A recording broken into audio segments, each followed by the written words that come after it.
¿Y si te dijera que cada vez que oras por tu familia, en lugar de abrir las puertas del cielo, las estás cerrando con tus propias manos? Lo que estás a punto de descubrir cambiará para siempre tu manera de interceder por quienes más amas. ¿Cuántas veces hemos doblado nuestras rodillas con el corazón rebosante de amor por nuestra familia, derramando lágrimas sinceras ante el trono de la gracia, creyendo que estamos intercediendo correctamente? Pero hoy debo preguntarte algo que tal vez nunca nadie te ha preguntado. ¿Y si la manera en que estás orando está cerrando las puertas del cielo en lugar de abrirlas?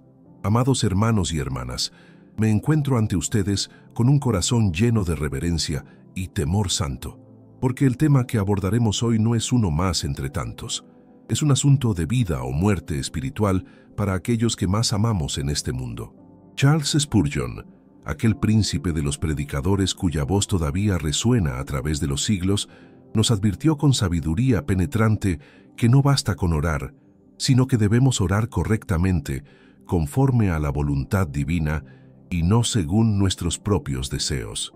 Permítanme comenzar diciéndoles algo que probablemente les sorprenderá.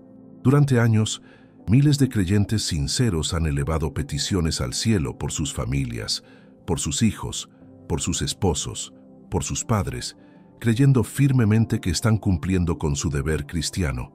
Y lo hacen con lágrimas genuinas, con corazones quebrantados, con una devoción que nadie podría cuestionar. Sin embargo, sus oraciones rebotan como flechas contra un muro invisible, regresan vacías, sin producir el fruto esperado. ¿Por qué sucede esto? ¿Acaso Dios no escucha nuestras súplicas? ¿Acaso el Padre Celestial se ha vuelto sordo a los clamores de sus hijos? De ninguna manera. El problema, queridos míos, no está en los oídos de Dios, sino en la naturaleza de nuestras peticiones. El apóstol Santiago nos revela una verdad cortante en su epístola cuando declara: «Pedís y no recibís, porque pedís mal, para gastar en vuestros deleites». Estas palabras, registradas en Santiago 4, versículo 3, son como un bisturí que corta hasta lo más profundo de nuestras motivaciones. No basta con pedir, no es suficiente con clamar. Debemos examinar el corazón con el cual oramos y la intención que nos mueve. Spurgeon nos enseñó que la oración eficaz no es aquella que busca doblar la voluntad de Dios hacia nuestros deseos, sino aquella que alinea nuestros deseos con la voluntad divina. ¿Qué diferencia tan abismal existe entre ambas posturas? ¿Cuántos de nosotros hemos intentado convencer a Dios de que nuestro plan para nuestra familia es mejor que el suyo? ¿Cuántas veces hemos orado como si estuviéramos dándole instrucciones al Todopoderoso sobre cómo debería obrar en la vida de nuestros seres queridos? Déjenme pintar una imagen que tal vez reconozcan. Una madre ora fervientemente por su hijo, pero su oración está empapada de control disfrazado de amor. Suplica que su hijo siga el camino que ella ha trazado, que tome las decisiones que ella considera correctas, que cumpla los sueños que ella nunca pudo realizar. No está orando por la voluntad de Dios, sino imponiendo su propia voluntad con palabras piadosas. Un esposo clama por su matrimonio, pero en el fondo de su corazón no está dispuesto a ser transformado él mismo. Quiere que Dios cambie a su esposa, que la moldee según su imagen ideal, pero no está abierto a que el Espíritu Santo le revele sus propias fallas y áreas de crecimiento. Su oración se convierte en un ejercicio de evasión espiritual.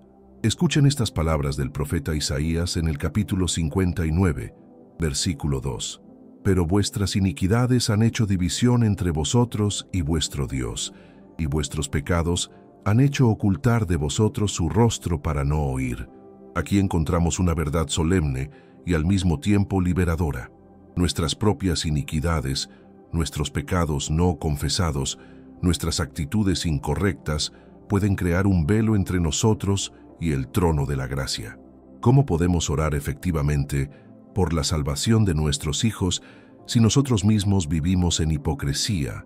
¿Cómo podemos suplicar por la restauración de nuestro matrimonio si albergamos amargura y falta de perdón en nuestro corazón? ¿Cómo esperamos que Dios intervenga en las vidas de quienes amamos si nosotros no estamos dispuestos a ser instrumentos de esa intervención? Spurgeon predicó con valentía que muchas oraciones no son escuchadas porque provienen de labios que viven en contradicción. con lo que piden. No podemos orar por paz en nuestro hogar mientras sembramos discordia con nuestras palabras. No podemos clamar por la conversión de nuestros familiares mientras nuestro testimonio cristiano es tibio y mediocre. Existe otro error grave que cierra los cielos sobre nuestras familias, y es orar sin fe genuina. Jesús mismo nos advirtió en el Evangelio de Marcos, capítulo 11, versículo 24. Por tanto, os digo que todo lo que pidiereis orando, creed que lo recibiréis y os vendrá. La fe no es un sentimiento superficial o un optimismo vacío. La fe es una confianza profunda en el carácter de Dios, en su bondad, en su sabiduría infinita. Muchos oran por sus familias con duda, con incredulidad disfrazada de realismo. Dicen con sus labios, Señor, sana mi matrimonio, pero en su corazón ya han aceptado el divorcio como inevitable. Claman, Padre, salva a mi hijo, pero secretamente ya lo han dado por perdido. Esta clase de oración es como plantar una semilla y al mismo tiempo pisotearla, esperando que de alguna manera florezca. La fe que mueve montañas, la fe que abre los cielos, es aquella que descansa en las promesas de Dios sin importar las circunstancias visibles. Es la fe que dice, aunque no vea el camino, confío en aquel que me guía. Aunque la situación parezca imposible, mi Dios se especializa en imposibles. Amados, si han llegado hasta aquí, es porque el Espíritu Santo está tocando algo profundo en su interior. Les invito a que se suscriban a este canal, porque en los próximos minutos vamos a descubrir juntos cómo transformar nuestra vida de oración para que verdaderamente abra los cielos sobre quienes amamos. Y si desean profundizar aún más en su intimidad con Dios, hemos preparado algo especial para ustedes. En el primer comentario fijado encontrarán el enlace a nuestro libro 21 días para restaurar tu intimidad con Dios. No es solo un libro más, es una herramienta práctica que ha transformado la vida de oración de miles de personas. Échenle un vistazo, porque lo que aprenderán allí complementará perfectamente lo que estamos compartiendo hoy. Ahora permítanme hablarles de otro enemigo silencioso de la oración efectiva: las oraciones egoístas disfrazadas de amor. ¿Cuántas veces hemos orado por el bienestar de nuestra familia, pero en realidad estamos orando por nuestro propio bienestar? Queremos que nuestros hijos tengan éxito para sentirnos orgullosos como padres. Deseamos que nuestro cónyuge cambie para que nosotros seamos más felices. Suplicamos por la salud de nuestros seres queridos, porque no queremos sufrir el dolor de la pérdida. No malinterpreten mis palabras. No hay nada malo en desear el bien para quienes amamos.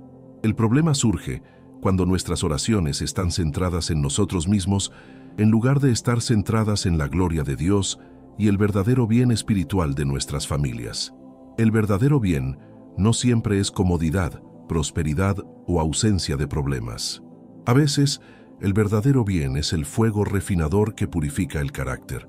El apóstol Pablo nos da un ejemplo sublime de oración desinteresada en Romanos 9, versículos 2 y 3, donde expresa: «Tengo gran tristeza y continuo dolor en mi corazón, porque deseara yo mismo ser anatema, separado de Cristo por amor a mis hermanos». Aquí vemos un corazón que está dispuesto a sacrificarlo todo por el bien espiritual de otros. Esta es la clase de amor que debe impulsar nuestras oraciones familiares.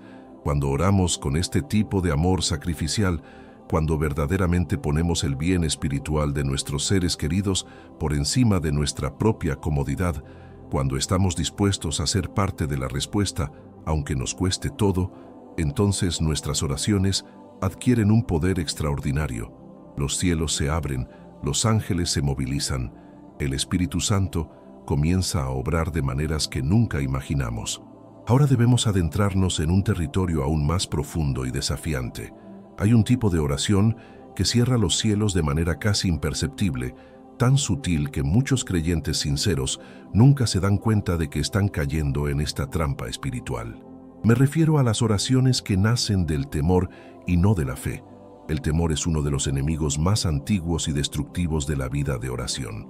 Cuando oramos desde el temor, cuando nuestras súplicas están empapadas de ansiedad, preocupación y pánico, estamos enviando un mensaje contradictorio al cielo. Con nuestras palabras decimos que confiamos en Dios, pero con nuestras emociones declaramos que dudamos de su capacidad para cuidar de los nuestros. Imaginen a una madre que ora por su hijo adolescente. Cada palabra que pronuncia está teñida de terror. Ve peligros en cada esquina, desastres en cada decisión, fracasos en cada paso que su hijo da. Su oración no es un acto de fe, sino una verbalización de sus peores pesadillas. No está presentando a su hijo ante el trono de la gracia, sino que está proyectando sus propios miedos sobre él y llamándolo oración. La palabra de Dios es clara en 2 de Timoteo 1, versículo 7, porque no nos ha dado Dios espíritu de cobardía, sino de poder, de amor y de dominio propio. Cuando oramos desde el temor, estamos operando bajo un espíritu que no proviene de Dios. Estamos abriendo la puerta a la incredulidad, y la incredulidad siempre cierra el acceso a los recursos del cielo. ¿Recuerdan la historia de Pedro caminando sobre las aguas? Mientras mantuvo sus ojos fijos en Jesús, lo imposible se hizo posible. Pero en el momento en que permitió que el temor entrara, en el instante en que se enfocó en las circunstancias amenazantes, en lugar de en el poder de Cristo, comenzó a hundirse. Nuestras oraciones funcionan exactamente de la misma manera. Cuando oramos por nuestras familias con los ojos puestos en el problema, en lugar de en el solucionador, cuando magnificamos la crisis en lugar de magnificar al Creador, nuestras oraciones pierden su efectividad. No porque Dios haya cambiado, sino porque nosotros hemos cambiado nuestra postura espiritual de fe a temor. Permítanme compartirles algo que tal vez les incomode. Muchas de las cosas que llamamos intercesión son en realidad sesiones de preocupación santificadas. Nos reunimos con otros creyentes, compartimos nuestras angustias sobre nuestras familias y luego agregamos, oremos por esto, al final de una larga letanía de temores. Pero Dios no nos llamó a preocuparnos en voz alta y llamarlo oración. Filipenses 4, versículos 6 y 7 nos instruyen. Por nada estéis afanosos, sino sean conocidas vuestras peticiones delante de Dios en toda oración y ruego, con acción de gracias. Y la paz de Dios, que sobrepasa todo entendimiento, guardará vuestros corazones y vuestros pensamientos en Cristo Jesús. Observen el patrón divino. No hay lugar para la ansiedad, pero sí hay espacio para peticiones específicas acompañadas de gratitud. La gratitud en medio de la oración es un antídoto poderoso contra el temor. Cuando comenzamos nuestras intercesiones familiares recordando las veces que Dios ha sido fiel, cuando reconocemos sus bendiciones presentes, incluso en medio de las dificultades, cuando alabamos su carácter antes de presentar nuestras necesidades, algo cambia en la atmósfera espiritual. Nuestro enfoque se reorienta, nuestra fe se fortalece y nuestras oraciones adquieren un tono completamente diferente. Otro aspecto crucial que debemos examinar es la persistencia incorrecta en la oración. Ahora bien, la Biblia claramente nos enseña sobre la importancia de la oración persistente. Jesús mismo nos dio la parábola de la viuda insistente en Lucas 18 para ilustrar que debemos orar siempre y no desmayar. Sin embargo, existe una diferencia abismal entre persistencia piadosa y terquedad carnal. La persistencia piadosa es aquella que continúa orando mientras permanece abierta a la dirección del Espíritu Santo. Es flexible en los métodos, pero firme en la fe. Está dispuesta a ajustar sus peticiones conforme Dios revela su voluntad más perfecta. Esta clase de persistencia fortalece nuestra relación con Dios y profundiza nuestra dependencia de Él. Por otro lado, la terquedad carnal se aferra a sus propias ideas con puños cerrados. Se niega a considerar que tal vez Dios tiene un plan diferente y mejor. Continúa golpeando la misma puerta, incluso cuando el Espíritu Santo está tratando de dirigirnos hacia otra puerta que Él ya ha abierto. Esta no es fe, es obstinación disfrazada de espiritualidad. He conocido padres que han orado durante años para que su hijo siga una carrera específica, convencidos de que conocen el mejor camino para su vida. Oran con intensidad, con lágrimas, con ayuno, pero nunca se detienen a preguntarle a Dios cuál es su plan para ese joven. Nunca consideran que tal vez el Señor tiene un llamado completamente diferente para su hijo. Y cuando el joven finalmente sigue el camino que Dios puso en su corazón, los padres lo ven como una tragedia, en lugar de verlo como la respuesta de Dios a sus oraciones. Proverbios 19, versículo 21, nos recuerda: muchos pensamientos hay en el corazón del hombre, mas el consejo de Jehová permanecerá. Nuestros planes pueden ser buenos, nuestras intenciones pueden ser puras, pero solo el consejo del Señor permanece y prospera. Nuestras oraciones deben estar alineadas con sus propósitos eternos, no con nuestros deseos temporales. Esto nos lleva a una verdad incómoda pero necesaria. A veces, lo que percibimos como una oración no contestada es en realidad Dios respondiendo de una manera que no esperábamos o no deseábamos. Su no es tan divino como su sí. Su espera es tan lleno de propósito como su adelante. Cuando no podemos aceptar esto, cuando insistimos en que Dios debe responder de la manera exacta que nosotros hemos determinado, estamos cerrando nuestros oídos a su voz y nuestros corazones a su dirección. Consideremos el caso de un matrimonio en crisis. La esposa ora fervientemente por la restauración inmediata de su relación. Quiere que todo vuelva a ser como era antes, que los problemas desaparezcan de la noche a la mañana. Pero Dios, en su sabiduría infinita, sabe que una restauración superficial no sería suficiente. Él quiere hacer una obra profunda, una transformación radical en ambos cónyuges. Esto requiere tiempo, requiere proceso, requiere que cada uno enfrente sus propias áreas de pecado y crecimiento. Si esta esposa se aferra a su visión de restauración rápida y se resiste al proceso que Dios está orquestando, sus oraciones se volverán cada vez más frustrantes e inefectivas. Pero si aprende a orar: Señor, restaura mi matrimonio según tu perfecta voluntad y en tu perfecto tiempo, y úsame como instrumento de sanidad, entonces se abre a un milagro mucho mayor que el que había imaginado. La oración efectiva por la familia también requiere que examinemos nuestras motivaciones más profundas. ¿Por qué realmente queremos que Dios obre en la vida de nuestros seres queridos? ¿Es para su gloria o para la nuestra? ¿Es para el verdadero bienestar espiritual de ellos o para nuestra propia tranquilidad emocional? Primera de Juan 5, versículo 14 declara: y esta es la confianza que tenemos en Él, que si pedimos alguna cosa conforme a su voluntad, Él nos oye. La frase clave aquí es conforme a su voluntad. No basta con que nuestras peticiones sean buenas o incluso bíblicas en un sentido general. Deben estar específicamente alineadas con lo que Dios quiere hacer en ese momento particular, en esa situación específica, con esa persona en concreto. ¿Cómo sabemos cuál es la voluntad de Dios? Esta es quizás la pregunta más importante que cualquier intercesor puede hacer, y la respuesta no es simple ni formulaica.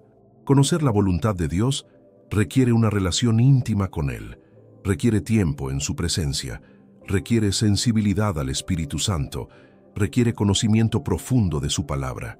Muchos oran por sus familias basándose en lo que creen que Dios debería hacer, en lugar de buscar primero conocer lo que Dios realmente quiere hacer.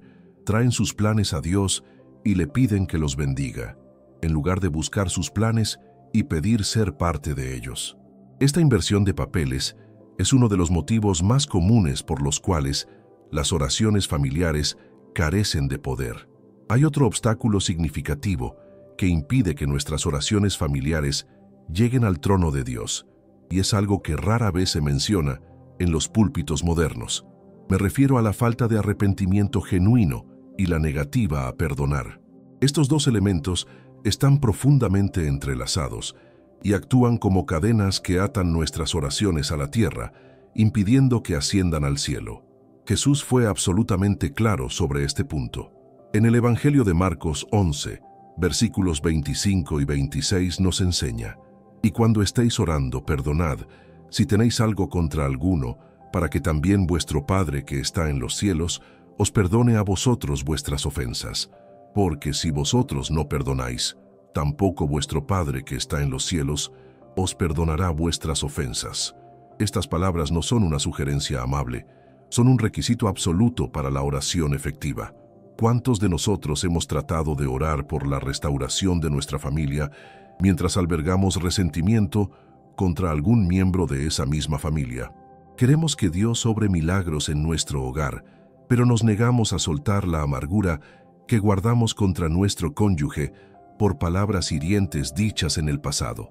Deseamos que nuestros hijos vuelvan al camino correcto, pero no hemos perdonado genuinamente sus rebeliones y fracasos anteriores. La falta de perdón es como un veneno que contamina todo lo que toca. No solo destruye nuestras relaciones, no solo envenena nuestra alma, sino que también invalida nuestras oraciones. Es imposible tener comunión vertical con Dios cuando nuestra comunión horizontal con otros está rota. No podemos esperar que el Padre nos escuche cuando nos negamos a extender a otros la misma gracia que Él nos ha extendido a nosotros. Permítanme ser aún más específico. Tal vez estás orando fervientemente por la salvación de tu hermano, pero hace años que no le diriges la palabra por una disputa familiar sobre una herencia. Quizás clamas a Dios por la sanidad de tu matrimonio, pero internamente llevas una lista mental de todas las veces que tu pareja te ha decepcionado. Puede ser que intercedas por tus padres ancianos, pero nunca has sanado las heridas de la infancia y secretamente guardas rencor por cómo te criaron. En todos estos casos, tus oraciones están obstruidas. No es que Dios no quiera escucharte, no es que Él no tenga poder para responder. Es que tú mismo has levantado una barrera entre tu corazón y el cielo. Has construido un muro con los ladrillos de tu falta de perdón, y ese muro impide que tus súplicas lleguen al trono de la gracia. El arrepentimiento es igualmente crucial. No podemos vivir en pecado deliberado y esperar que nuestras oraciones sean efectivas. Primera de Pedro 3, versículo 12 nos dice: «Porque los ojos del Señor están sobre los justos, y sus oídos atentos a sus oraciones, pero el rostro del Señor está contra aquellos que hacen el mal». Dios distingue entre aquellos que viven en justicia y aquellos que persisten en la maldad. Ahora bien, esto no significa que debemos ser perfectos para orar. Si ese fuera el caso, nadie podría acercarse a Dios. Lo que significa es que debe haber una disposición genuina de arrepentimiento. Un corazón que esté constantemente buscando la santidad, una vida que se caracterice por el deseo de agradar a Dios, aunque tropecemos en el camino. El problema surge cuando queremos que Dios transforme a nuestra familia, mientras nosotros nos resistimos a ser transformados. Cuando oramos por la salvación de nuestros seres queridos, pero nuestro propio testimonio está manchado por la hipocresía. Cuando pedimos que Dios obre en otros, pero cerramos nuestro corazón a su obra en nosotros. He visto casos desgarradores de padres que oran desesperadamente por hijos que han caído en las drogas o el alcoholismo, pero ellos mismos tienen adicciones que no han enfrentado. Tal vez no son adicciones a sustancias, pero son esclavos del materialismo, de la ira, de los chismes, de la pornografía, del orgullo. ¿Cómo pueden esperar que Dios libere a sus hijos de sus ataduras cuando ellos mismos viven encadenados? La autenticidad espiritual es fundamental para la oración poderosa. Santiago 5, versículo 16 nos enseña: «Confesaos vuestras ofensas unos a otros, y orad unos por otros, para que seáis sanados». La oración eficaz del justo puede mucho. Observen que dice, la oración eficaz del justo. No se refiere a alguien que sea perfecto, sino a alguien que viva en una postura de justicia, en una relación correcta con Dios y con otros. Esto nos lleva a otro punto crítico que muchos pasan por alto. La oración efectiva por la familia requiere que estemos dispuestos a ser parte de la respuesta. No podemos simplemente depositar nuestras peticiones en el regazo de Dios y luego sentarnos a esperar que Él haga todo el trabajo mientras nosotros permanecemos pasivos. Si oras por la restauración de tu matrimonio, ¿estás dispuesto a cambiar tus propias actitudes y comportamientos? Si clamas por la salvación de tu hijo, ¿estás dispuesto a ser un mejor ejemplo de lo que significa seguir a Cristo? Si intercedes por la unidad familiar, ¿estás dispuesto a dar el primer paso hacia la reconciliación, incluso cuando sientes que la otra persona debería hacerlo? Dios frecuentemente responde nuestras oraciones usándonos a nosotros como instrumentos. Él podría obrar de manera soberana sin nuestra participación, pero en su sabiduría ha elegido asociarse con sus hijos en la obra de redención y restauración. Cuando oramos, pero no estamos dispuestos a ser usados, cuando pedimos, pero no estamos dispuestos a obedecer, estamos limitando severamente lo que Dios puede hacer a través de nuestras oraciones. Isaías 6, versículo 8, registra un momento poderoso. Después oí la voz del Señor que decía, ¿a quién enviaré y quién irá por nosotros? Entonces respondí yo, heme aquí, envíame a mí. Esta debe ser nuestra actitud cuando oramos por nuestras familias. No solo Señor, haz algo, sino Señor, úsame para ser parte de la solución. Permítanme compartirles algo que revolucionará su vida de oración si lo toman en serio. Antes de presentar cualquier petición por tu familia, dedica tiempo a examinar tu propio corazón. Pregúntale al Espíritu Santo si hay algún pecado no confesado, alguna actitud incorrecta, alguna falta de perdón que necesite ser tratada. Permítele a Dios que te muestre si hay áreas en tu vida que están obstaculizando tus oraciones. El Salmo 139, versículos 23 y 24, expresa esta súplica. Examíname, oh Dios, y conoce mi corazón. Pruébame y conoce mis pensamientos, y ve si hay en mí camino de perversidad, y guíame en el camino eterno. Esta debe ser nuestra oración constante. No podemos ver nuestro propio corazón con claridad. Necesitamos que Dios ilumine las áreas oscuras que nosotros preferimos ignorar. Cuando el Espíritu Santo te revele algo que necesita ser corregido, no lo ignores.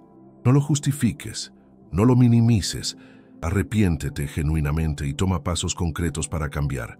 Si Dios te muestra que necesitas perdonar a alguien, hazlo inmediatamente. Si te revela un pecado oculto, confiésalo y abandónalo. Si te señala una actitud incorrecta hacia algún familiar, corrígela sin demora. Este proceso de limpieza interior puede ser doloroso, puede requerir humildad que no sabías que necesitabas, puede exponerte a verdades sobre ti mismo que preferirías no enfrentar. Pero es absolutamente necesario si queremos que nuestras oraciones sean efectivas. Es el precio de la intimidad con Dios y del poder en la intercesión. También debemos hablar sobre la importancia de orar específicamente y no de manera vaga o general. Muchas oraciones carecen de poder porque carecen de especificidad. Decimos cosas como, bendice a mi familia o ayuda a mis hijos, pero estas peticiones son tan generales que casi no significan nada. Dios quiere que seamos específicos en nuestras peticiones, porque la especificidad revela que hemos pensado cuidadosamente sobre lo que estamos pidiendo y por qué lo estamos pidiendo. Cuando el ciego Bartimeo clamó a Jesús, el Señor le preguntó, ¿qué quieres que te haga? Esto puede parecer una pregunta innecesaria. Era obvio que el hombre ciego quería ver, pero Jesús quería que Bartimeo articulara su necesidad específicamente. De la misma manera, Dios quiere que seamos claros y específicos en nuestras oraciones familiares. En lugar de orar, Señor, ayuda a mi hijo, ora, Padre, te pido que protejas a mi hijo de las malas influencias en su escuela, que le des sabiduría para tomar decisiones correctas y que pongas personas piadosas en su camino que lo animen en su fe. ¿Ves la diferencia? La segunda oración es específica, intencional y demuestra que has pensado profundamente sobre las necesidades reales de tu hijo. La especificidad en la oración nos lleva naturalmente a otro aspecto crucial que a menudo pasamos por alto: la necesidad de orar según la palabra de Dios. Nuestras oraciones adquieren un poder extraordinario cuando están fundamentadas en las promesas bíblicas y alineadas con los principios divinos revelados en las Escrituras. Cuando oramos la palabra de Dios sobre nuestras familias, estamos haciendo algo mucho más poderoso que simplemente expresar nuestros deseos. Estamos declarando las verdades eternas del cielo sobre las situaciones temporales de la tierra. Estamos trayendo el reino de Dios a nuestros hogares a través de la autoridad de su palabra revelada. Jesús nos enseñó en Juan 15, versículo 7, «Si permanecéis en mí y mis palabras permanecen en vosotros, pedid todo lo que queréis y os será hecho». Observen la conexión directa entre permanecer en Él, tener sus palabras en nosotros y la efectividad de nuestras peticiones. No son tres cosas separadas, son un solo proceso integrado. Cuando la palabra de Cristo mora en abundancia en nosotros, nuestros deseos se transforman y nuestras oraciones se alinean naturalmente con su voluntad. Por ejemplo, si estás orando por un hijo rebelde, puedes basar tu oración en Lucas 15, la parábola del hijo pródigo. Puedes clamar: Padre, así como el padre esperó pacientemente el regreso de su hijo pródigo, yo confío en que tú estás obrando en el corazón de mi hijo. Haz que venga en sí mismo, que reconozca su necesidad de ti y que regrese a casa tanto física como espiritualmente. Esta oración está anclada en una verdad bíblica y por lo tanto tiene autoridad espiritual. Si estás intercediendo por tu matrimonio, puedes orar basándote en Efesios 5. Puedes decir: Señor, tu palabra declara que el matrimonio es un misterio que refleja la relación entre Cristo y la Iglesia. Te pido que restaures en nuestro matrimonio esa imagen divina. Enséñame a amar como Cristo amó, con sacrificio y entrega. Transforma nuestro hogar en un testimonio de tu gracia redentora. Este tipo de oración es completamente diferente a simplemente decir: arregla mi matrimonio o trae a mi hijo de vuelta. Está fundamentada en verdades eternas, está respaldada por promesas divinas y por lo tanto tiene un peso espiritual que las oraciones vagas no poseen. Sin embargo, aquí viene una advertencia importante. No podemos usar la palabra de Dios como una fórmula mágica, recitando versículos sin entendimiento o sin una relación genuina con el autor de esos versículos. Algunos han caído en el error de tratar la oración bíblica como una especie de conjuro espiritual, como si las palabras mismas tuvieran poder aparte del Dios que las inspiró. El poder no está en las palabras en sí mismas, sino en aquel que está detrás de las palabras. Cuando oramos las Escrituras, debe ser desde un corazón que conoce a Dios, que confía en sus promesas y que está en comunión íntima con Él. De lo contrario, estamos simplemente repitiendo palabras vacías, por muy bíblicas que sean. Ahora bien, hay otro enemigo sutil de la oración efectiva que debemos identificar: la impaciencia. Vivimos en una cultura de gratificación instantánea, donde esperamos resultados inmediatos en todo. Pedimos comida y la queremos en minutos. Enviamos mensajes y esperamos respuestas instantáneas. Y desafortunadamente, esta mentalidad se ha infiltrado en nuestra vida de oración. Oramos por nuestras familias durante una semana, un mes, quizás un año, y si no vemos resultados visibles, nos desanimamos, nos frustramos y eventualmente dejamos de orar con la misma intensidad. Pero Dios no opera según nuestros calendarios. Él está trabajando en dimensiones eternas, no en urgencias temporales. Gálatas 6, versículo 9 nos exhorta: no nos cansemos, pues, de hacer bien, porque a su tiempo segaremos si no desmayamos. Aquí está la clave: a su tiempo, no a nuestro tiempo, no cuando nosotros lo consideremos conveniente, sino en el tiempo perfecto de Dios.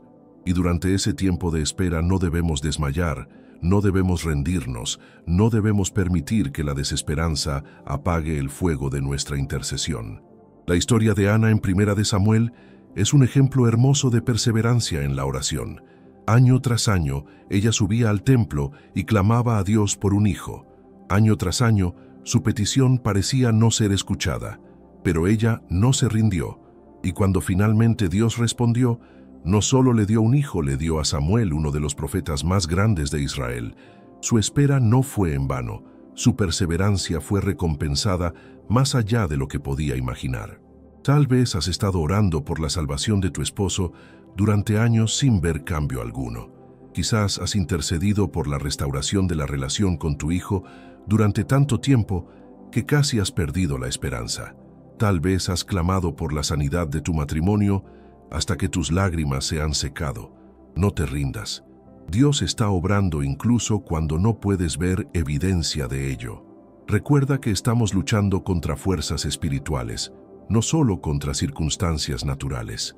Daniel 10 nos revela que hubo una batalla espiritual de 21 días antes de que la respuesta a la oración de Daniel llegara. El ángel le explicó que desde el primer día su oración fue escuchada, pero hubo resistencia espiritual en el camino. ¿Qué habría pasado si Daniel se hubiera rendido en el día 20? Nuestras oraciones por nuestras familias son parte de una guerra espiritual.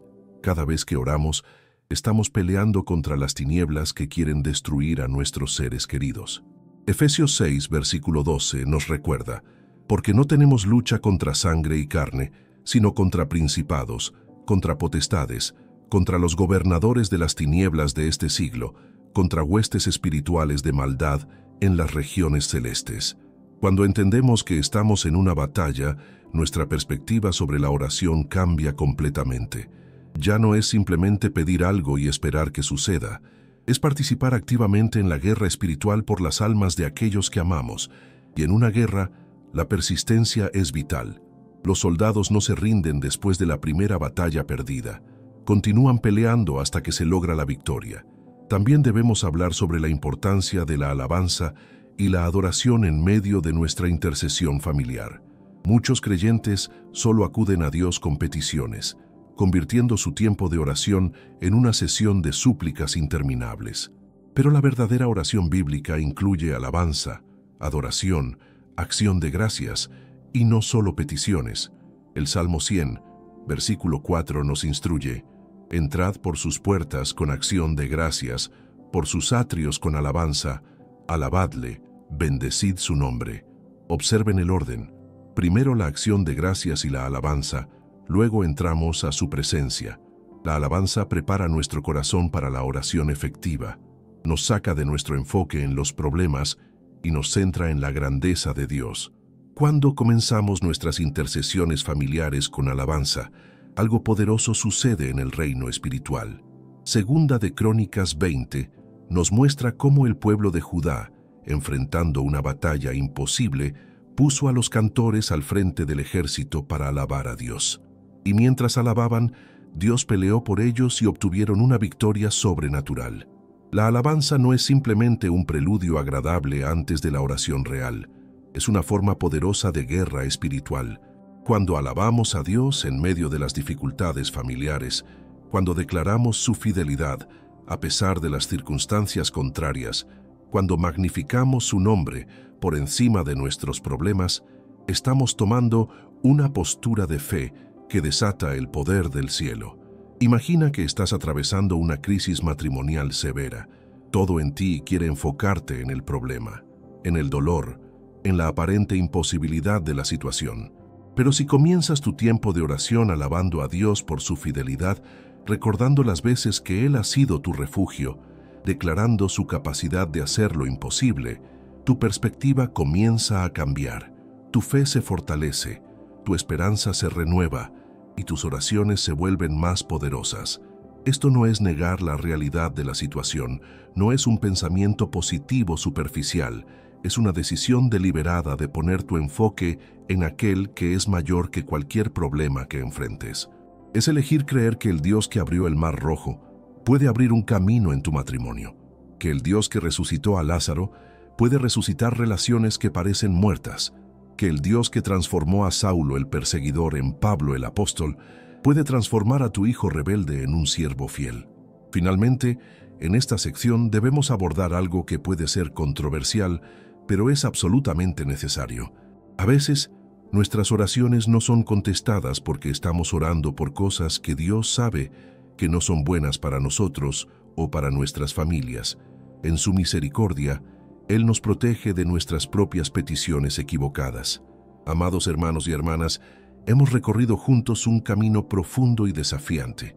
Hemos examinado las razones por las cuales nuestras oraciones familiares pueden estar cerradas. Hemos identificado los obstáculos que nosotros mismos levantamos y hemos descubierto los principios bíblicos para una intercesión verdaderamente efectiva. Pero ahora viene la parte más importante. ¿Qué harás con todo esto que has escuchado? El conocimiento sin acción es simplemente información estéril. Dios no nos ha revelado estas verdades para que las almacenemos en nuestra mente, sino para que las apliquemos en nuestra vida de oración. Te desafío a que hoy mismo comiences a orar de manera diferente. Examina tu corazón. Perdona a quien necesites perdonar. Arrepiéntete de lo que necesites arrepentirte y comienza a interceder por tu familia con fe genuina, alineado con la voluntad de Dios, persistente en el Espíritu y confiando en su perfecto tiempo. Quiero agradecerte de corazón por haber invertido este tiempo en escuchar este mensaje. Sé que no ha sido fácil, que ha tocado áreas sensibles, pero confío en que el Espíritu Santo lo usará para transformar tu vida de oración. Si este mensaje ha sido de bendición para ti, te invito a que te suscribas a nuestro canal, actives la campanita para recibir notificaciones y compartas este video con aquellos que también necesitan escuchar esta palabra. Y si deseas llevar tu intimidad con Dios al siguiente nivel, no olvides adquirir nuestro libro 21 días para restaurar tu intimidad con Dios. El enlace está en el primer comentario fijado. Es una herramienta poderosa que complementará todo lo que hemos compartido hoy. Por favor, déjame un comentario contándome cómo este mensaje ha impactado tu vida. Dale like a este video y continúa fortaleciendo tu fe con los próximos videos que aparecerán en tu pantalla. Que Dios bendiga abundantemente tu vida y tu familia. Nos vemos en el próximo video.